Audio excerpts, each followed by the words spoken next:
तपाईँ जुन ठाउँमा उभिनु भएको छ नि त्यही मुनि करिब 50 जना मानिसहरूको लास गाडिएको छ। 15 डिसेम्बर 1960 2017 साल पुस 1 गतेको दिन राजा महेन्द्रले तत्कालीन प्रधानमन्त्री बीपी कोइरालाको नेतृत्वमा रहेको पहिलो निर्वाचित जननिर्वाचित सरकारलाई अपदस्थ गर्दै प्रजातन्त्रमाथि गरेको सैन्यको शाही कदमको घोषणा गरे। राजा महेन्द्रले आफ्नो विशेष अधिकार प्रयोग गर्दै संसद भङ्ग गरे, सम्पूर्ण राजनीतिक दलहरूमा प्रतिबन्ध लगाए र मन्त्रीहरूलाई गिरफ्तार गरे। यसपछि नेपाली कांग्रेसको एउटा पक्ष राजा महेन्द्रको कुको विरुद्धमा उत्रियो। त्यो घटनाका मुख्य नायक थिए जगत प्रकाश जङ शाह। उनी त्रिभुवन विश्वविद्यालयका पूर्व उपकुलपति एवं थाइल्यान्डका लागि पूर्व नेपाली राजदूत नवीन प्रकाश जङ शाहका पिता र राजा रणबहादुर शाहका जेठा छोरा रणधोत शाहतर्फका सन्तान थिए। जगत प्रकाश 2017 को कुपछि सशस्त्र सङ्घर्षमा हुमिएर चितवन कब्जाको नेतृत्व गर्दै चितवन झरेका थिए। उनको नेतृत्वमा चितवन कब्जा त भयो, तर काठमाडौँबाट गएको सरकारी सेनाले छल कपट गर्दै उनलाई गिरफ्तार गर्यो। अन्य योद्धाहरू मारिए पनि राजा महेन्द्रको नाता भित्रकै पर्ने भएकाले उनलाई भने तत्काल मारिएन, बरु उनलाई पक्राउ गरेर नारायणहिटीमा ल्याइयो र राजा महेन्द्रले उनलाई आत्मसमर्पण गर्न भने। तर जगत प्रकाशले आत्मसमर्पण गर्न मानेनन्। फेरि उनलाई फर्काएर चितवनमा पुर्याइयो र क्रमैसँग उनको हात र खुट्टा काटियो र हात खुट्टा बिनाको शरीर खाल्डोमा हालियो र टाउको काटियो अनि हत्या भएको प्रमाणका लागि उनको शिर दरबारमा राजा महेन्द्र सामु ल्याइएको थियो। हो दर्शकबिन, असार 8 गते रासपाको प्रथम महाधिवेशनमा उद्घाटनका क्रममा करिब 12 मिनट बोलेका नेपाली कांग्रेसका सभापति गगन थापाले सम्झाएको यो घटना यही दर्दनाक हत्याकाण्डको एउटा सानो अंश हो। कृपया पञ्चायतका 30 वर्षका सङ्घर्षका कथाहरूलाई अन्डरमाइन पनि नगरिदिनु होला। तपाईँ जुन ठाउँमा उभिनु भएको छ नि त्यही मुनि करिब 50 जना मानिसहरूको लास गाडिएको छ। 2018 सालमा पञ्चायतको सरकारले काटेर गाडेको छ, त्यही मुनि बस उभिनु भएको छ। तपाईँले भोलि कार्यक्रम गर्ने ठाउँ पनि त्यहाँभित्र पनि थुप्रै साथीहरू गाडिएका छन्। ती सबैले काङ्ग्रेसको 4 तारे झन्डा उठाएका थिए। राजा महेन्द्रले 2018 सालमा 50 जना नेपाली कांग्रेसका नेताहरूको कसरी हत्या गरे आजको यो भिडियोमा हामी चर्चा गर्दैछौँ। चितवन हत्याकाण्ड। 2017 साल पुस 1 गतेको दिन राजा महेन्द्रले जननिर्वाचित सरकार अपदस्थ गर्दै कु गरेपछि सत्तासीन कांग्रेसका केही प्रमुख नेताहरू पक्राउ गरिए र जननिर्वाचित प्रधानमन्त्री नेपाली कांग्रेसका सभापति बीपी कोइराला, सभामुख कृष्ण प्रसाद भट्टराई, नेता गणेशमान सिंह लगायतका नेतालाई नजरबन्दमा राखियो। नेता सुवर्ण शमशेर राणा भने भारतमा भएका कारण उनी पक्राउ पर्नबाट जोगिए। त्यसपछि माघ 12 र 13 गते भारतको पटनामा भएको नेपाली कांग्रेसको सम्मेलनले सुवर्ण शमशेर राणालाई कार्यकारी सभापतिको रूपमा घोषणा गरेको थियो। त्यो सम्मेलनले राजाले अपदस्थ गरेको प्रजातन्त्र पुनर्स्थापनाका लागि सशस्त्र सङ्घर्ष गर्ने निर्णय गरेको थियो। उक्त समयमा नेपालमा राजनीतिक नेताहरू बन्दी थिए, कोही पनि आफ्नो विचार व्यक्त गर्न सक्दैन थिए। राजाले त्यस बेलामा सभा सम्मेलनमा समेत रोक लगाएका थिए। नेपाली कांग्रेसले 2018 कार्तिक 26 गतेबाट सशस्त्र सङ्घर्ष सुरु गर्ने भने पनि चितवनमा माघ 26 गतेदेखि मात्रै कारबाही थालिएको थियो। जानिया राणा शासन विरुद्धको 2007 सालको सशस्त्र सङ्घर्ष कार्तिक 26 गतेबाट नै सुरु गरिएको कारण सोही दिन पारेर 2018 सालको सङ्घर्ष समेत थालिएको बताइन्छ। कांग्रेसले भारतको नरकटियागञ्जमा क्याम्प नै खडा गरेर सशस्त्र विद्रोहको सुरुवात गरेको थियो। दर्शकबिन, चितवन सहित तनहुँ, धादिङ, नुवाकोट, लमजुङ लगायतका जिल्लामा सशस्त्र कारबाही गर्ने योजनामा नरकटियागञ्ज क्याम्पको नेतृत्व बखान सिंह गुरुङ भन्ने व्यक्तिले गरेका थिए। चितवन विद्रोहका लागि नरकटियागञ्जबाट 4 समूह परिचालन गरिएको थियो। त्यस समयमा अघिल्लो 2 राजनीतिक समूह थियो जसले विद्रोहको वातावरण बनायो। त्यसपछि पछिल्ला 2 समूह मध्ये तेस्रो समूह भने लडाकु सेनाको समूह थियो। यस्तै चौथो समूह भने तेस्रो समूह अर्थात् लडाकु समूहलाई नै सहयोग गर्ने अर्को समूह रहेको थियो। 2018 माघ 10 मा महेश्वरलाल श्रेष्ठको नेतृत्वमा नारायण प्रसाद जोशी, चन्द्रबहादुर शाही, बुद्धिसागर ढकाल चितवनमा आएका थिए। यो समूहले नेपाली कङ्ग्रेसका नेता कार्यकर्तालाई भेटेर विद्रोहमा सरिक हुने तयारी गर्यो। यता लालध्वज गुरुङको नेतृत्वमा अर्को समूहले स्थानीय प्रशासनसँग समन्वय गरी चितवनको भरतपुर क्षेत्र कब्जा गर्ने रणनीति बनाएको थियो। त्यो बेला चितवन थानाका प्रमुख थानेदार थिए भरत गुरुङ।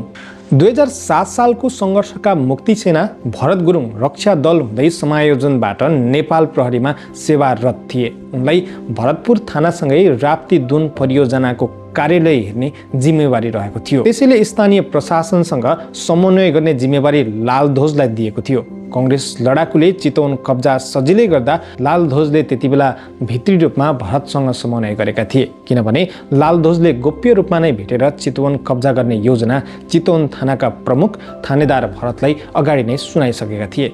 त्यसमा आफ्नो पनि समर्थन रहने कुरा भरतले लालध्वजलाई प्रतिबद्धता जनाइसकेका थिए। यसरी लालध्वजको समूह माघ 16 मा रामनगर, ठोरी, माडी, बसन्तपुर हुँदै भरतपुर प्रवेश गर्यो र तेस्रो टोली जनमुक्ति सेनाको थियो, जसको नेतृत्व पूर्व सेनाका मेजर मेहरध्वज अधिकारीले गरिरहेका थिए। झन्डै 40 जनाको समूहमा यो टोलीले भरतपुर प्रवेश गर्दै गर्दा माघ 24 मा बगौडा चौकीमा पहिलो आक्रमण गरी हतियार र बन्दुक कब्जामा लिएका थिए। उक्त समयमा चौकी कब्जामा लिएर उत्साहित भएको जनमुक्ति सेनाको टोली माघ 25 गतेको साँझ 7 बजे गौरीगञ्ज भन्ने स्थानमा पुग्यो। नारायण प्रसाद जोशीको घरमा साँझको खाना खाएर राति नै भरतपुर कब्जा गर्ने योजनाका साथ यो टोली अगाडि बढिरहेको थियो। त्यस्तै यता चौथो समूहको नेतृत्व भने जगत प्रकाश जङ शाहले गरिरहेका थिए।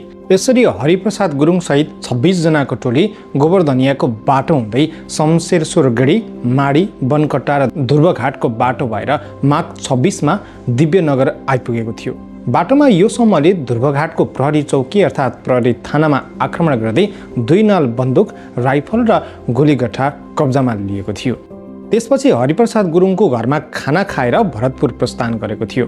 यो टोली तेस्रो समूहको ब्याकफोर्सको रूपमा थियो। यसले भरतपुर आक्रमण सफल भए चितवनबाटै कास्की जाने तयारी गरेको थियो। त्यसपछि जनमुक्ति सेनाले उज्यालो नहुँदै भरतपुरमा रहेको हवाई मैदान, विमानस्थल जोतेका थिए।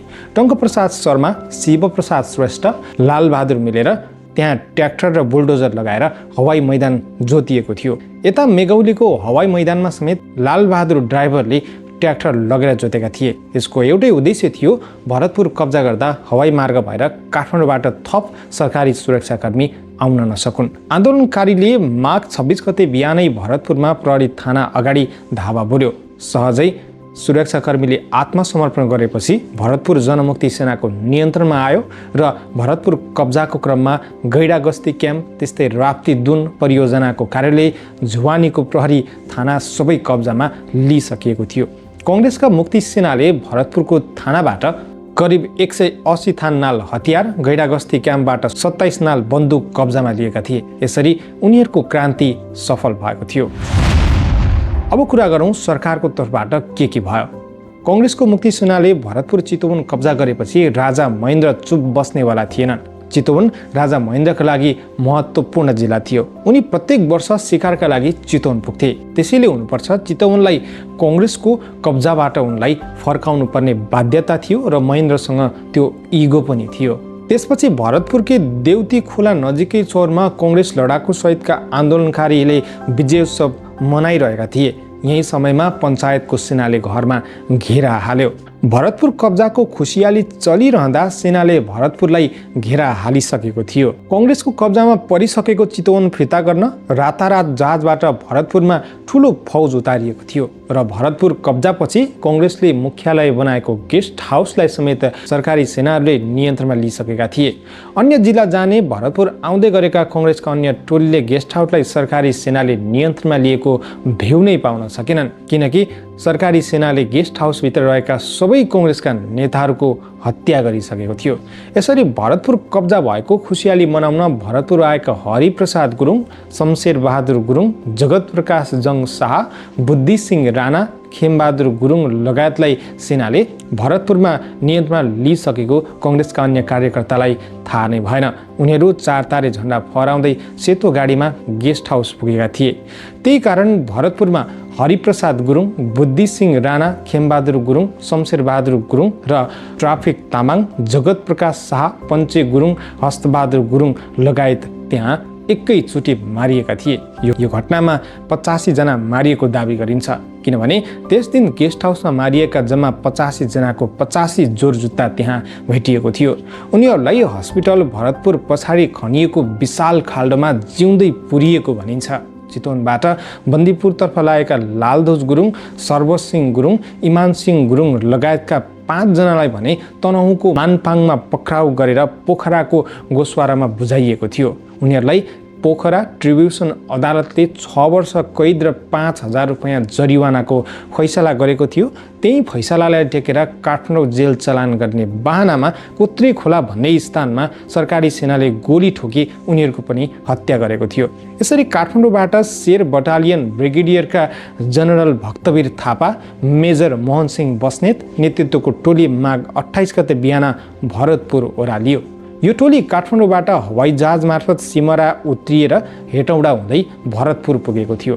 कङ्ग्रेसका सशस्त्र लडाकुले भत्काएका ठाउँ-ठाउँका पुलमाथि सालको पटिया राखेर सेनाले त्यति बेला आफ्नो गाडी तारेका थिए। चितवन कब्जामा लिने क्रममा सुरक्षाकर्मी आउने सम्भावित बाटो छेक्न उदयनाथ अधिकारीको नेतृत्वबाट पूर्वबाट आउने बाटोका सबै पुलहरू भत्काउने क्रममा सेनाले त्यति बेला कङ्ग्रेसको नेताहरूमाथि गोली बर्साउन थाल्यो। जनमुक्ति सेनाका 11 जनालाई सो समयमा नियन्त्रणमा लिई एउटै डोरीले बाँधेर सेनाले लतार्दै 24 कोटी पुर्याएको थियो। त्यस ठाउँमा 3 जनालाई त्यही गोली ठोकेर मारिएको थियो र अन्यलाई त्यहाँबाट लतार्दै र घिसार्दै टिकौली जङ्गल पुर्याइएको थियो र बाँकी 7 जना जनमुक्ति सेनालाई भने सङ्गीन रोपेर तडपाई हत्या गरिएको थियो। यही समयमा पक्राउ परेका थिए जगत प्रकाश जङ शाह।